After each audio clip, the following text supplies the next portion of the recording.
recording this seminar. I want to begin by welcoming Dr. Richard Choi to be our presenter today. For those of you who have not had the honor and privilege of knowing this wonderful man, Dr. Richard Choi is the chair of New Testament Studies at Andrews Theological Seminary. He has literally, and this is not an exaggeration, he has literally taught generations of scholars in the Adventist Church to go deeper into the Word of God. He has taught, I know me personally, many techniques, especially a literary parallelism. I don't know if he'll cover that today, but a parallel structure of studying your passage. He also taught Renko Stevanovic, who wrote a wonderful commentary on the book of Revelation. You may know Stevanovic from Revelation, the Coming King from the 3ABN channel. He's also mentored John Peckham, who is also a professor now at Andrews Theological Seminary, and is doing wonderful work in advancing Adventist doctrine outside the church to other Protestant denominations. And every single one of them honestly have Dr. Richard Choi to thank. Dr. Choi, it's wonderful to have you here today. Thank you for making the time to make this happen. I give the floor to you, my friend. It's all yours.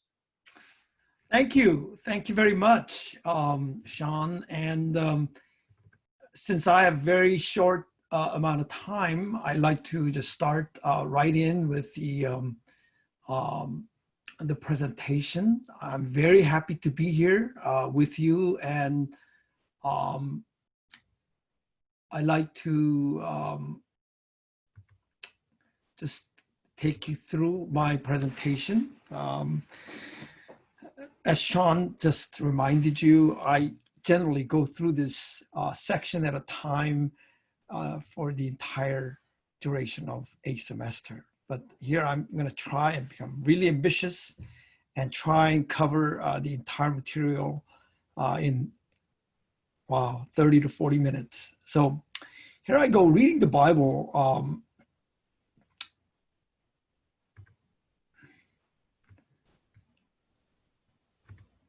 Sermon preparation. I chose this title because there are many reasons to read the Bible. You don't need anything I'm telling you here if you're going to read the Bible for personal devotion. If that is your purpose, much of what I'm telling you here is unnecessary. But if you're reading the Bible to teach other people, you need more than just your private walk in the garden with the Lord.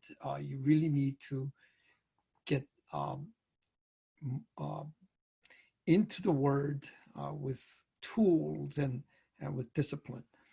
Okay, so the overview, I'm going to be presenting basically 3 steps to basically harnessing the Word of God. I mean, that may be an overstatement, but bringing the Word of God into your consciousness so that you understand the Word with clarity and you're able to explain it to your members. The first is the overview reading, and number 2 is the in-depth reading. Okay, the overview reading in which you get an airplane view of the Bible, and then the in-depth reading, and then number 3, a dialogic reading where you dialogue with others. So first, overview reading. I'm taking a lot of my material from this book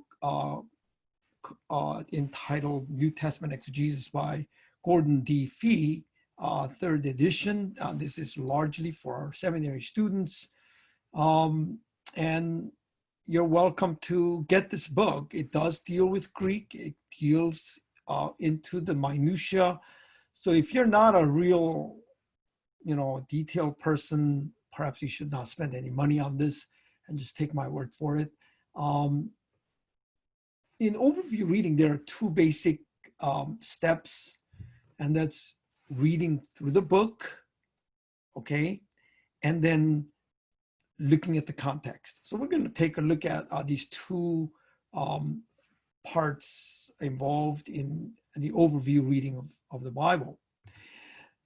Okay, so number 1, you need to read through the book. So it doesn't matter whether you're preaching from one verse or two verse or three verses or five verses. You can decide, but before you select your passage, or you could actually start with a passage that you like, and you can deal with that. But you have to read through the entire book in one sitting. And for this reason, you may not want to choose right off the bat a book like Psalms or Genesis, because Job or something long, then you have to read through the whole thing, and that takes a lot of time. So in the New Testament, if you're dealing with a book like Romans or First Corinthians and so on, one of the gospel books, it is very easy to read through the entire book in one sitting. It'll take maybe an hour or two to do it. Set everything aside, turn off your phone, and as Gordon Fee states, this is rule number one.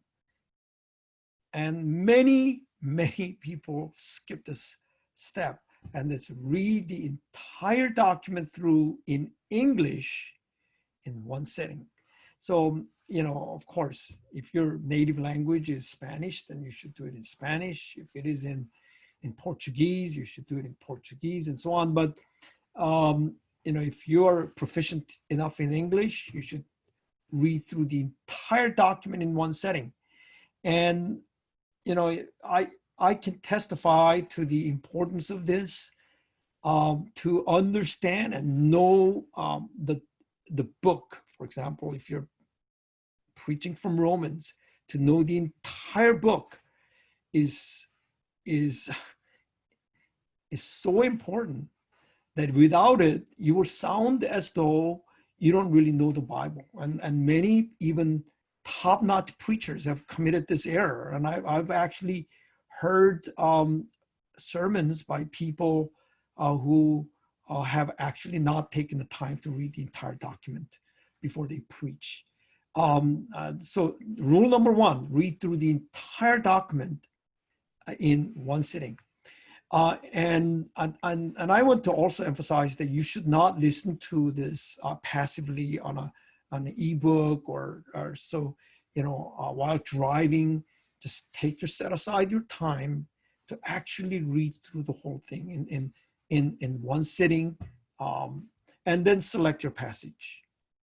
This is what I recommend. But you could actually start with the passage and then read through the whole thing. But either way, that's how you read through the book. And then when you choose the book, the passage, make sure you look at the context. There are two contexts. Number one is the literary context, and number two is the historical context.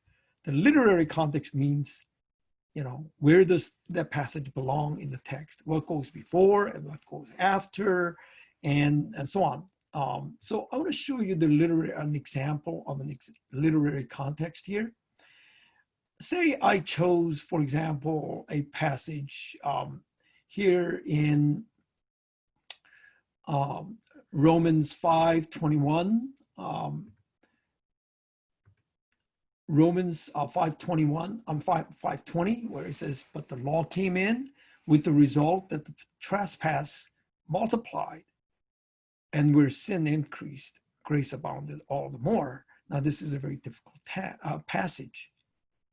But, many have choked on this passage and said, what? The law came in to increase sin? Well, that's not what the passage says. I mean, that's kind of the impression you get. But notice here it says the trespass, which means that this trespass refers to something that was mentioned before. So you read ahead and, before what came before. Note it says, therefore sin came into the world through one man, Adam. So in verse 15, if you read through, he says the free gift of Jesus Christ, of course, is not like the trespass. And this trespass refers to the sin of Adam, through which sin came in to the world. So when he says the law came in to increase the trespass, or with the result that the trespass multiplied, clearly the context tells you this trespass is not referring to sin in general, as if God made you sin, but that the law had a specific mission of creating a situation where the original sin of Adam, the trespass, multiplied. I'm not going to go into this text, but I'm just trying to show you why the context is so important. The historical context, so again, literary context means what went before and what came after, what comes after. Pay attention to the context, but the historical context is also important. Which means, the authorship, who wrote the book, the date, when was it written, the audience, who was it written to, the occasion, why did Paul write, why did the author of, one book, like First Samuel or Second Samuel, why did he write? That's called the occasion. All the information can be found in a good introduction, and I recommend this book here, Carson and Moo. Very readable, a little bit detailed, but if you have time and if you are willing to invest a little bit of money, this is a great book to have. And another one is, of course, Andrew's Study Bible. It gives you the introduction with authorship, date, audience, and occasion. You can get much of this information from a good introduction. Okay, so that's the overview. Now, overview reading. Once you're done with your overview reading, you got to go into the text and do an in-depth reading. In the in-depth reading, you basically need to isolate the keywords. There are two steps. Once again, isolate the keywords and study them. That's it. It's very simple, but involves many things. So how do you isolate the words that you're going to really, really preach on and teach? So, the task of being able to isolate the key words in the passage really determines the success of the outcome. I recommend that you memorize the passage. That's probably the best thing you can do. Know the passage by heart. These ancient texts, like the Bible, were written to be memorized. And so as you try to memorize the text, you will naturally look for parallels, how words parallel. So isolating words, for example, here, you can diagram your passages as follows. And I think here, I want to just annotate this so you can see this. This wisdom, for example, this is in 1 Corinthians 2:6. And so wisdom, not of this age, nor of the rulers of this age. Now notice Paul repeats himself, and this is one thing the Bible does, which is very beautiful. The Bible relies on these parallels to help you memorize the passage. So in this case, Paul gives you a category, and then he gives you a more specific category that fits inside this larger category. So this age, what is this age? Well, he's speaking particularly of the rulers of this age. Okay, and so you can see that there is a very nice parallel in which what we call as analogous, meaning similar type of parallelism. So this age and the rulers of this age, but you can have also an antithetical parallelism where the words are really the opposite of one another. So God chose the foolish things of this world in order that he might shame the wise. So note that God's choice of you and me when it comes to God choosing people to do his work, he chooses the foolish, whereas the world chooses the wise. We saw here, just the rulers of this age are wise in the eyes of the world. And they stand opposite those whom God chooses, who are foolish. So you can see that there is really a powerful parallelism here. And it can go analogically so that the ideas are similar, or they can be antithetical, where the ideas are the opposite. And so look for these parallels, and then it's very important. And once you have these repeating ideas, you've come upon really, really important words. And this is how you come upon the words that you want to study. And once you get that going, you have to do even more in-depth studying. And there are 3 types of things you need to do to study the words. One is etymology, which is the meaning of the word, the history of the word, the dictionary meaning of the word, and then the cultural and social background of the word, and then the grammar behind the word. You need to look at these 3 aspects. So we want to take a look at the etymology of it. I'm going to exit this so I can show you how you do etymology. Etymology is basically word study. You study the word, and the best way to do word study is, of course, on accordance. I'm very partial to accordance because I use it all the time. And if you want to do biblical studies, I recommend accordance over logos. But if you want to do a lot of regular type of research, logos probably has an edge. But for Bible study, it is really convenient. You can get a Greek text. I mean, if you get the right package, I will communicate with Sean on the name of the package if you're interested. But these are expensive. These are expensive tools. But anyway, you can see that even if you don't know Greek, by the way, one of the things you can do is invest a little bit of time and learn the alphabet. If you learn the alphabet of the Greek, you go a long way. You don't have to even know the language at all, because the Bible software really provides everything that you need to know. But what is really nice is that as you move your cursor over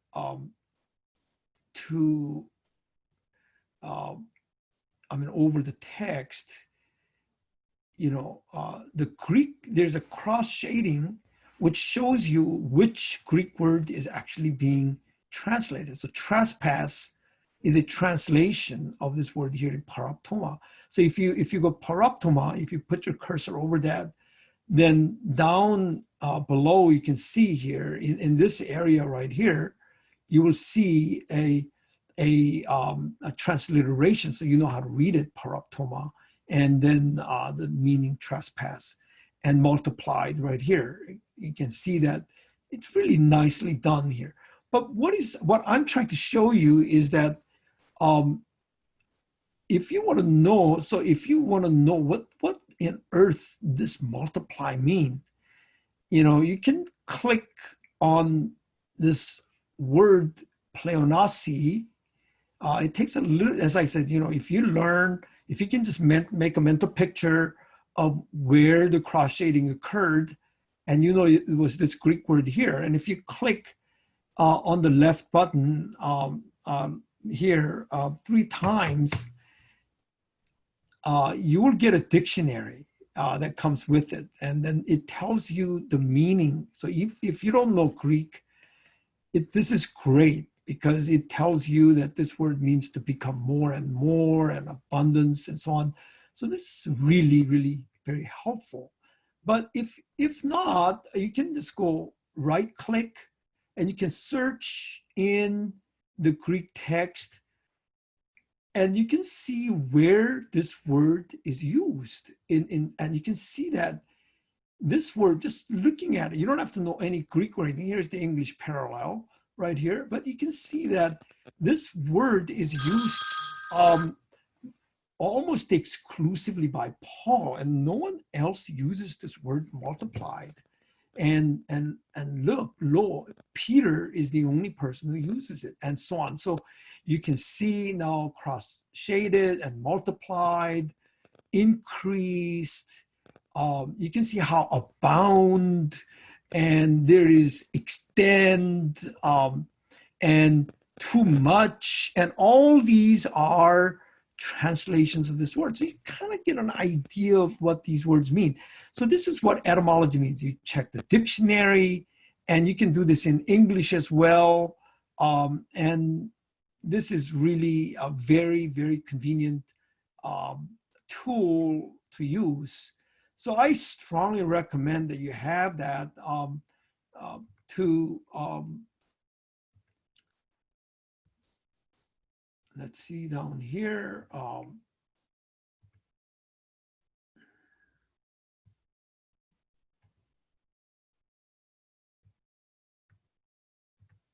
Etymology, let's start from here. But if you don't have the money, that's fine. I mean, in this day of COVID-19, who's got money? So, you know, Ellen White, William Miller, they study the Bible using this wonderful concordance called Cruden's Concordance. Only $12 on Amazon. You can get this. And I know a number of scholars who still only use this concordance for their etymology. So you can just get this volume. It's very nice. You can just page through it and just take a look. And it's not the fancy stuff that we have, but it's really, really convenient. Or get accordance or logos. For cultural and social background, I recommend a reference, but for your convenience, I recommend Bible Illustrated. Zondervan's Bible Illustrated Background Commentary. Once again, this is very expensive, but I'll show you what it looks like so that you get an idea of how this works. So I'm going to go back to this statement. I'm going to just exit this and go back to the text. And these commentaries go on sale. Last week they had the 25% sale across the board, and really, really wonderful opportunity to get these reference volumes. So in terms of commentaries, you can see that I have gotten a lot of commentaries, and this is why I had to skip number of meals in order to get these. Just kidding. But here, I'm going to show you what Zondervan's dictionary, you see it comes right up. So when you are in this verse right here, I'm sorry, the wrong thing came up. Let me see here. Let's try again. Let's try again. I got the wrong volume, which is easy to do. So in logos and accordance, you can do this very, very easily. Here it is. So in 21, it gives you sin, rain, and so on, and it tells you that the structure has its roots in Jewish apocalyptic, a popular, diverse approach to understanding history and future in Paul's day. Attempts to define the essence of Jewish apocalyptic vary considerably, and any attempt to survey the movement would require considerable space. So what is so interesting here is that this passage in 21 are dealing with here the Jewish apocalyptic elements. And there were many, many apocalyptic elements and so on. So dead to sin and so on. And page by page, there's something about the historical scholars that, for example, in 6.1, this is called the diatribe. And the scholars have shown that the diatribe style was often used in ancient world in just this educational kind of setting. And so, here Paul is trying to educate his people here, and just wonderful little commentary to have. So I strongly recommend this commentary. Not every verse will obviously have the information you're looking for, but still there's something in every verse. And it's really one of the very, very nice resources to have. So, try to find out what that is. And, once you found out the apocalyptic, then you can go to encyclopedia, a Bible encyclopedia, to find the meaning. So I would recommend another site. You say you don't have really money to invest in that. There's a wonderful site called the Bible Hub. And the Bible Hub has lots of stuff. It's biblehub.com. And this site is wonderful because it consists of all the resources whose copyrights have expired.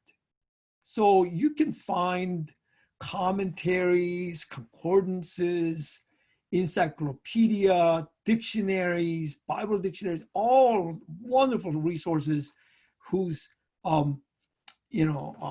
copyrights have expired. And the Bible dictionary here, for example, will explain to you what apocalyptic means. And you can just type that in and you can find it. I want to just introduce to you the Bible commentaries that it has. Great resources like Barnes, Expositor's Bible Commentary. Some sites like Logos will try to sell you this. You don't have to pay any money for this. It's all there for free. Matthew Henry is all free. And so on. The Old and New Testament commentary, if you wanted, the Kyle and Delitzsch is free. Expositor's Greek New Testament is free. If you know Greek, International Critical Commentary is all free. These things have all expired in terms of their copyrights. Vincent's Word Studies, once again, the etymology, they are all here. So you can actually just have a great time, like the Expositor's Bible Commentary. You can just go back and forth. I kind of like this one here, Bible Commentary, just excellent resources here given. So, there are just resources galore on the website that you can use. There is no excuse whatsoever for not doing your homework. Money can buy more convenience, but that's no excuse. Now, so that's the in-depth reading, okay? And we didn't talk about the grammar, so I just want to briefly talk about the grammar because remember, there's a grammar. In terms of grammar, I just want to emphasize the importance of the tense. When you're looking at a word, it's either probably a noun or a verb, like multiplied is a verb. And if you don't know the difference between verb and a noun, then you're going to have to really bother Pastor Kelly, because I don't have time here to teach you the difference between noun and a verb, because most languages have nouns and verbs. English is full of nouns and verbs. So, we pay a particular attention to two things. Number one is the tense. You can't pay enough attention to the tense. So the law came in. You notice the past tense. It's very important. It doesn't say law comes in. So he's not talking about what law is doing right now, but he's talking about the Mosaic law that was given at Mount Sinai. He's trying to answer the question, why did God give the law to Moses? So the past tense there is very important. And then the prepositions like of, to, you have to really pay attention to those, and not enough attention is given to the tense and the prepositions. So that's as far as the in-depth reading goes. Dialogic reading, there are basically two things, once again, in the dialogic reading. Number one is coming up with a sermonic idea. After all this work is done, you need to come up with a really, really good sermonic idea. In order to come up with a sermonic idea, what I have students do, and Pastor Kelly has gone through the same process, and many people who have gone through my classes have, and they have to write a journal. As you are studying the text, both the overview reading and the in-depth reading, you need to take notes, write. You have to write. And after you've written a lot of what comes to your mind, just write down. If you read through your what you have written, you will find really fine, surprising sermonic ideas. And the objective behind this work is to emerge from the text with a sermonic idea, powerful sermonic idea. A sermonic idea is just a sentence. It should not be something like, Jesus came to die for our sins so that we can be saved without, and that's just way, way too long. So you need to have a very powerful idea, and something like, not Jesus came to die for our sins so that we can be saved. See, that's just too long and too laborious. So a sermonic idea is just a single sentence, like 3 or 4 words in length. And I've been trying to get my students to write really pithy sermonic ideas, but students write way too much, and they don't listen to me. So I don't know whether I will always succeed, but I really try. I work hard to whittling my sentence down to like 3 or 4 or 5 memorable words. Like, for example, in English, a stitch in time saves 9. That's really a powerful idea. Just a few words that saves, time to memorize, something rhythmic, something really hits between the eyes. It should be really, really good. And it should not be something commonplace, such as Jesus died for me so that I could be saved. Because, I tell my students, you could have said that without doing all that hard work. What's the point of doing all that hard work if at the end you say something that you could have said without doing the work? So you want to say something fresh. I'm not against, of course, the idea that Jesus died for our sins so that we could be saved. I believe in that. I would not knock that, but you need to say something really, really, that is fresh, that people, can go, I never really thought of that, So, just come up with this really pithy idea. And then after you've come up with the idea, sermonic idea, a short sentence, then you need to check with commentaries. Once again, I recommend Bible Hub, because we cannot really know everything.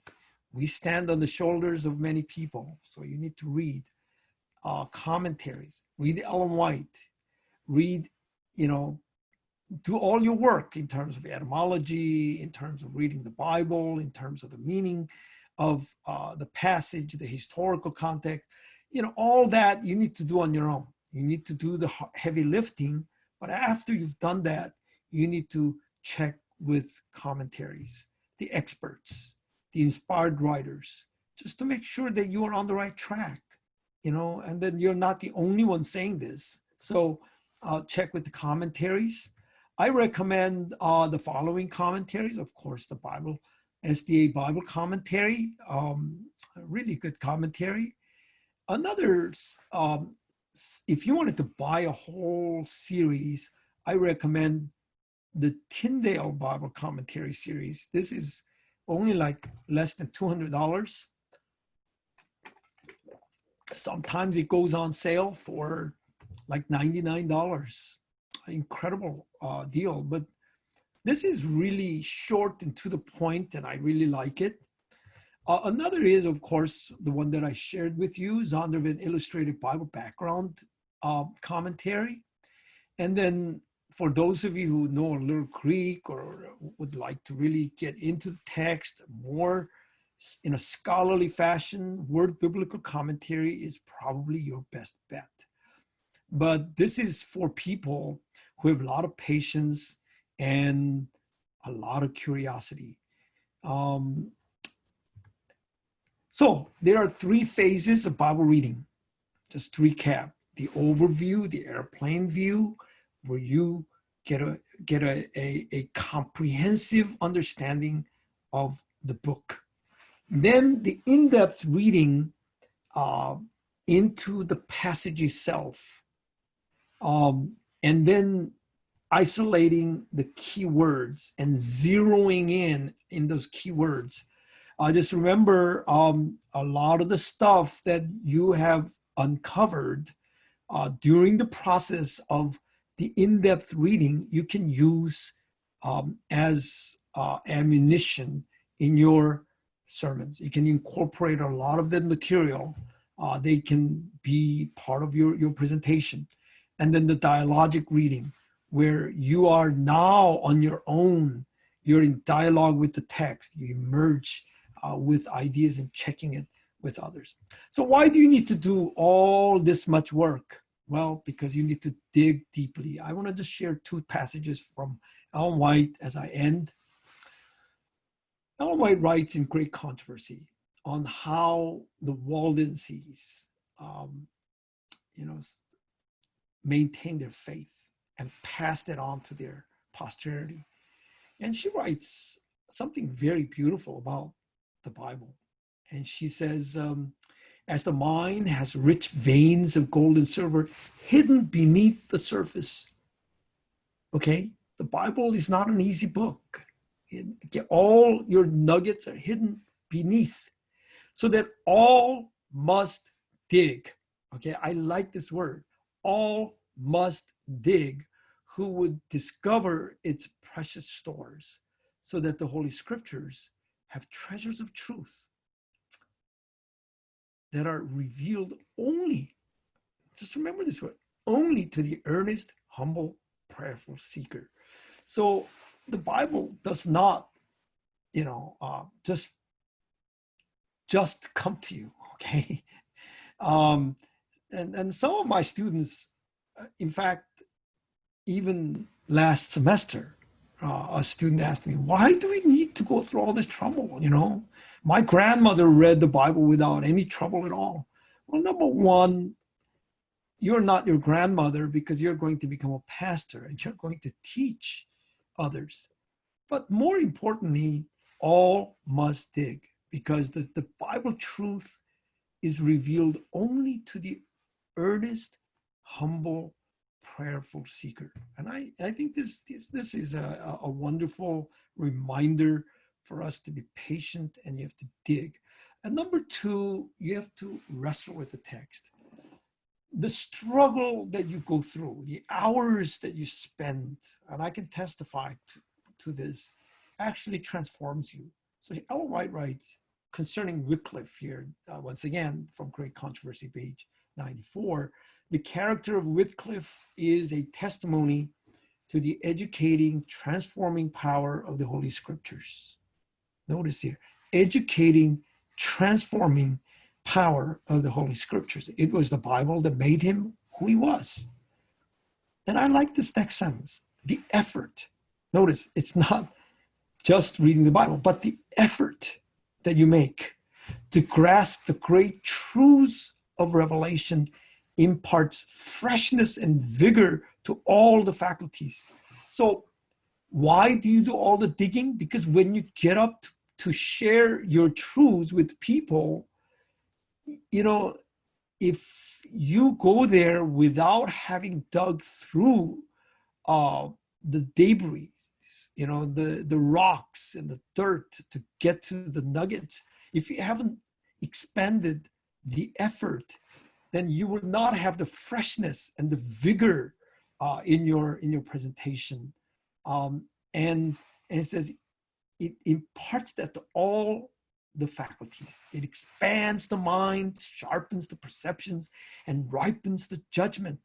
The study of the Bible will ennoble every thought, feeling, and aspiration as no other study can. It gives stability of purpose, patience, courage, and fortitude. It refines the character and sanctifies the soul. I really like that. People talk about sanctification and they really try to do it by their own brute effort and so on. But here's the secret. It is by digging into the Bible and struggling with the text and wrestling with it in order to find its meaning that your character is processed, is transformed in the process, and your soul becomes sanctified. An earnest, reverent study of Scripture. I'm right here. What does it do? It brings the mind of the student in direct contact with the infinite mind. Would give the world men of stronger and more active intellect, as well as of nobler principle than has ever resulted from the ablest training that human philosophy affords, unquote. So, I've given you just some ideas. Pastor Sean Kelly has a lot more detail on how to do this. But I'm just here. I have spent my 40 minutes, so I need to end. But this is it. Dig deeply and then wrestle with the text, because it is in the process of the struggle that we become sanctified and transformed. Thank you very much. And now I'm going to stop sharing and I'm open for discussion.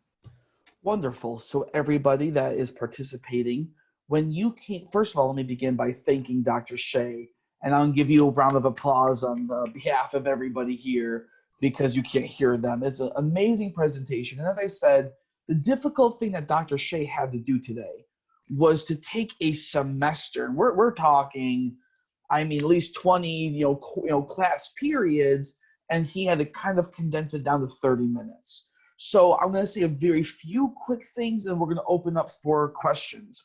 Number one, remember that this presentation is 1 in 10 parts of what we're doing through the series. So if you're wondering, how does this all come together? How do you build a sermonic idea more? How does this come out in your preaching? Well, this is going to be shown to you the more we go through this series with different professors. So this is the overwhelming, oh my gosh, there's so much to do. And then as we go through these next 10 months, you get refined on how to make that work. Number 2, he recommends Bible Hub. Yes, yes, yes. If you're on Facebook, you ever see those gifts that say this, all of this, that is what we're talking about, Bible Hub. Listen, just because it's old doesn't mean it's bad. Hebrew words haven't changed, okay? Greek words haven't changed for the most part. These are good things to go to. Number 3, I'm going to send you a resource list, okay? If you're one of my church members, you will receive that automatically. If you are not and you're visiting us from another church, first of all, welcome. Though I guess it's a little too late to do that. But I did send my email to you in chat. So if you want that resource list of how to build a good library for yourself, email me. I'm getting back from vacation next week, and I will send that to you. I would recommend all of you, and I know there are a few pastors listening, if you don't want to spend a few $100s for yourself, let your church do it. Build a library that all the elders and pastors can use. My first church, we did a very small one. My prayer meeting used it every week. So there's just that. Okay, I'm done with my preliminaries. Text me if you need these. Oh, no, actually, one last thing. For my church members, again, they'll get this immediately. If you are not, email me. I will be posting YouTube videos of me going through this exact same process. How I study, how I look, what am I doing, why am I doing what I'm doing. You may disagree with my conclusions. I may even make mistakes. But watching somebody go through that process is going to help you learn how to do it. So be on the lookout for that link. All right, I'm done. We now have 10 minutes for questions and answers. You're all on mute. If you have a question, go ahead and unmute yourself and speak to the brilliant Dr. Choi.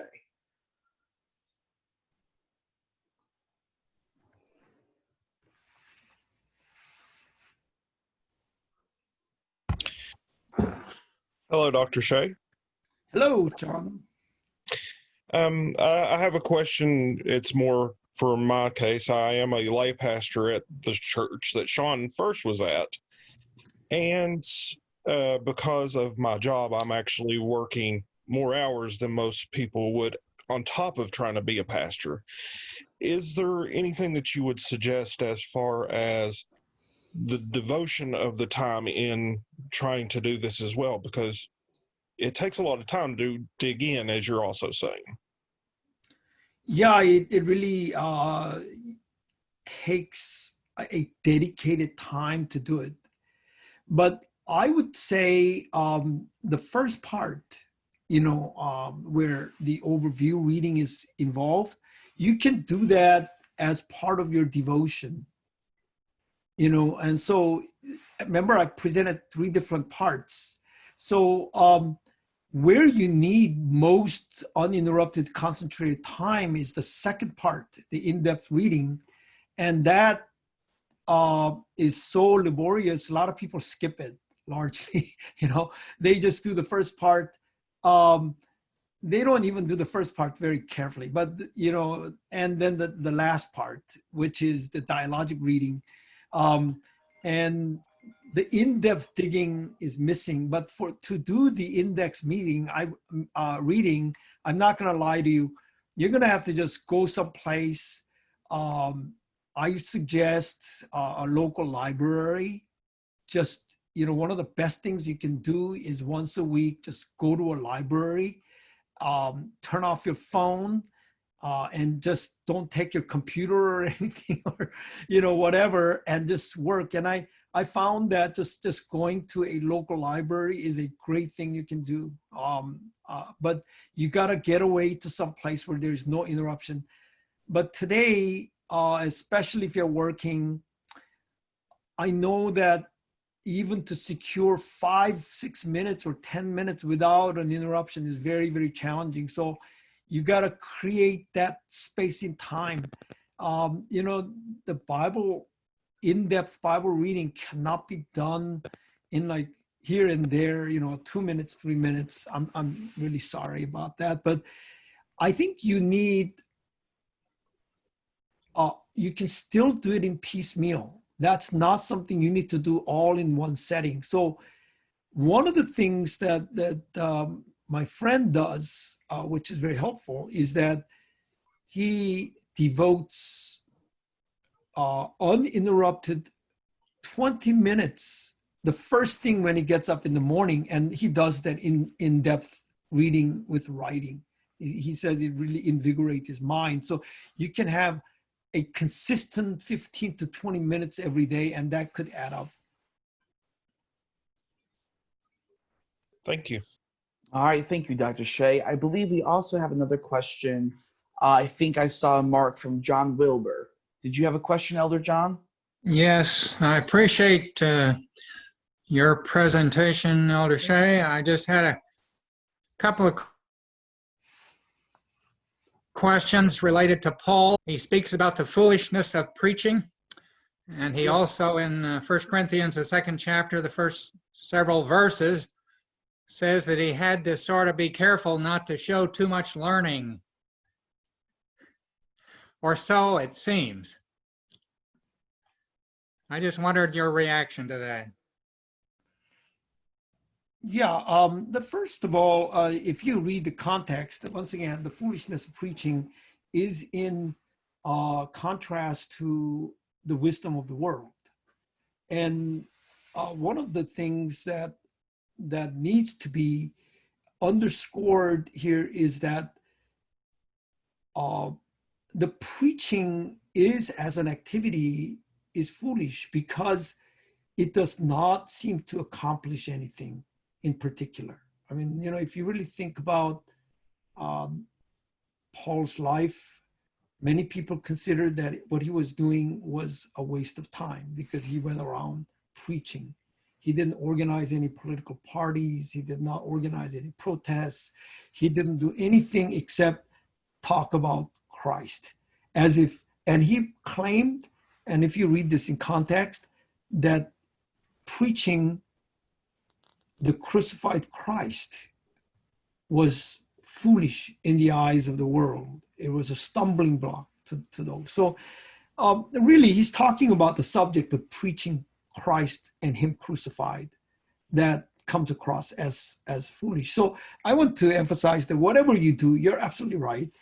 Keep this as your focus, namely that you would always lift up Christ and him crucified. As for the showing boasting in too much wisdom and so on, this is something that is so important, and I cannot emphasize this enough. When you go up to preach, I say concentrate on the message from the Bible. You have to immerse yourself, and whatever you bring in, whatever learning you bring in, has to serve the message. It is such a temptation, I would say, to get up and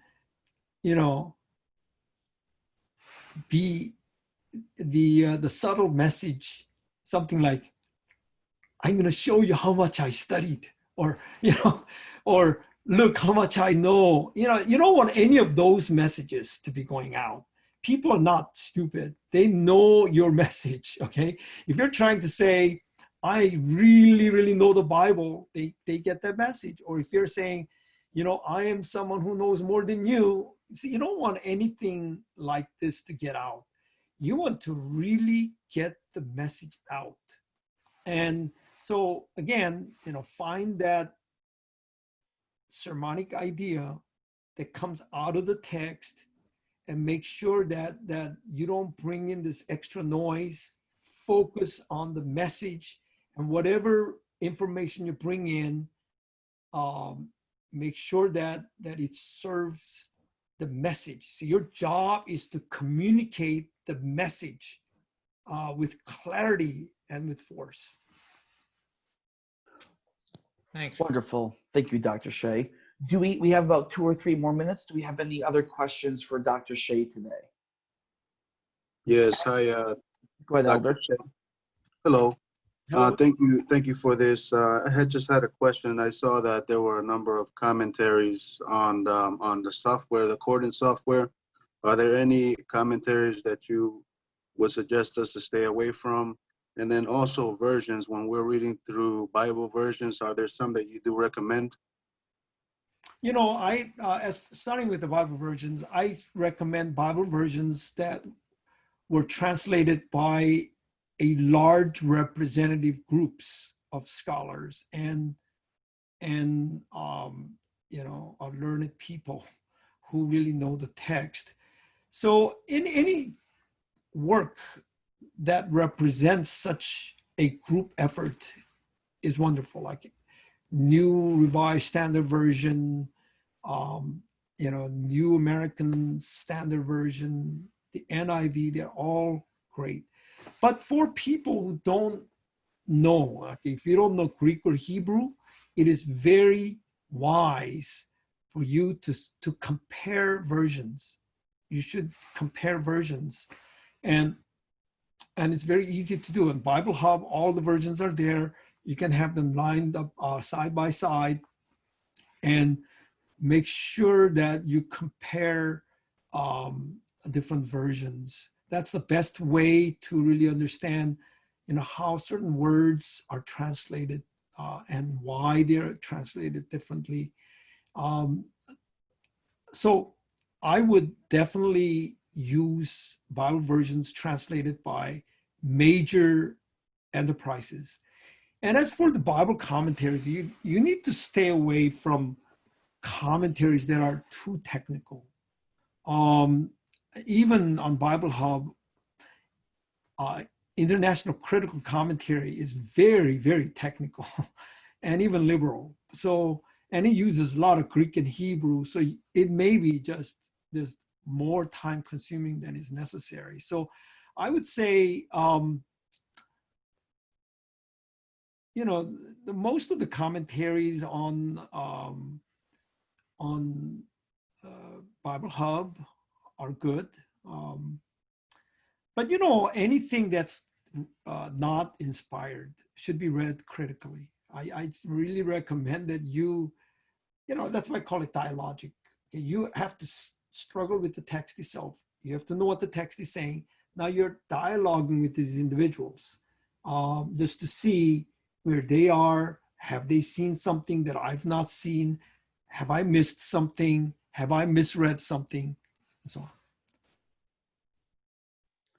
And to follow up with Dr. Shea, on Bible Hub, probably the one I'd recommend most new preachers to use would be the Expositor's Bible Commentary. It's not too deep. It covers the whole Bible, pretty solid stuff. There's also a book that I'd recommend, Elder Julio, called Grasping God's Word. In the back of that book, probably your pastor has it, so go ahead and ask him or her. But in the back of that book, there's a resource list. And it's all evangelical work, very traditional, very conservative. The vast majority of the resources you would find there would also be good resources. And then the resources that Dr. Shea recommended. And those will be composed as a resource list for you as well. So, I mean, if you're staying within those resources, you're going to be on a solid base, Elder. And what's going to happen is that when you do come across a commentary, and you're going to say, whoa, all this other stuff I was reading wasn't talking about that, and your red lights are going to go off. And then you'll be able to make a critical decision, no, okay, this is maybe not where I should be going at this time. Yeah, and again, once again, just following up on that, make sure you have done your homework and you already have your sermonic idea before you go to the commentary. And this is what I do with my students, is that make sure that they've written the first section, that they know, Sean remembers this. You need to do all your work without looking at any of the commentaries first. And so you're familiar with the Bible, with the text, and you've struggled with the text before you go to these other sources, and you'll be safe. Okay. All right, we'll take one more question because we are 6 minutes over. Is there any closing question for this time? My churches know I give you a 5-second countdown.